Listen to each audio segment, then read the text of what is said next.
Hello, GW, and welcome back to Colonial Crossfire's Top Headlines. I'm Jessica Nix, and let's dive into a hectic political week. The New York Times kicked off the week by releasing a bombshell investigation into Trump's tax returns. The New York Times looked at 18 years of Trump's taxes and found that he only paid federal income tax in 11 of those 18 years.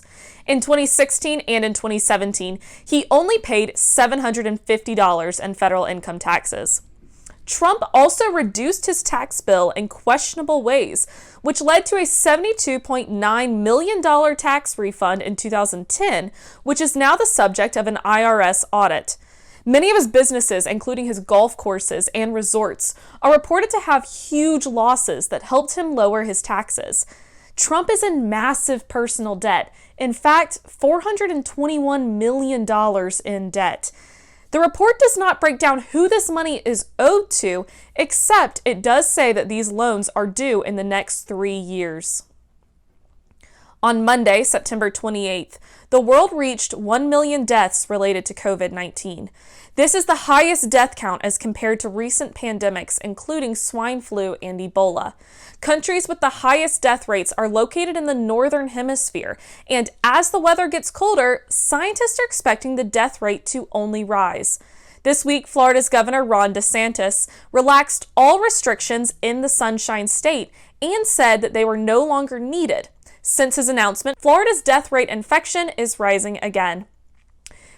It is officially 1 month until Election Day, so it was time for the candidates to hit the stage. Last Tuesday night in Cleveland, Ohio, Donald Trump and Joe Biden had their socially distanced showdown that resembled more of a schoolyard argument than a policy debate. Biden was able to highlight some policy positions, namely on healthcare and climate change, and took the time to look in the camera and speak directly to voters. Trump came to interrupt and talk over. Trump insulted Biden's family, called the virus China's fault, and did not announce that he would accept election results. The big talking point of the night was on the topic of race and violence, when moderator Chris Wallace asked Trump if he would condemn white supremacy. Here's the exchange. Are you willing tonight to condemn white supremacists and militia groups? Sure. And to say that they need to stand down and not add to the violence in a number of these cities? Do you want to call them? What do you want to call them? Give me a name. Give me a white name. Supremacists and who would you like me to condemn? White supremacists and right Proud Boys. Stand back and stand by. But I'll tell you what. Somebody's got to do something about Antifa and the left. Post-debate, both candidates claimed it was a win. The Biden campaign raised a record $3.8 million in the second half of the debate, totaling $10 million all night, with 60,000 new contributors and 100,000 new people signed up to volunteer with the Biden campaign. So far, the Trump campaign has not released his campaign fund statistics from the night. The next debate will be this Wednesday between two vice presidential candidates, Kamala Harris and Vice President Mike Pence. Early Friday morning, the president tweeted that he and First Lady Melania Trump have tested positive for coronavirus. The announcement just came hours after the news of White House aide Hope Hicks testing positive.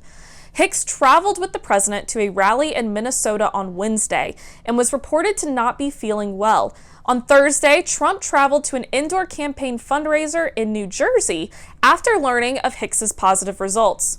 Scientists studying the virus have said that you could be contagious anywhere from 2 to 7 days before showing symptoms.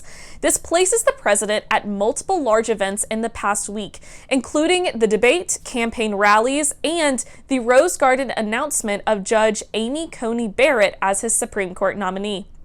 Many are calling this Rose Garden announcement a possible super spreader event. As of Friday afternoon, 5 guests tested positive for the virus, including the president of the University of Notre Dame and Senator Mike Lee. The event had seemingly no social distancing, and very few in attendance wore masks. Joe Biden and Jill Biden announced their negative test results on Friday afternoon.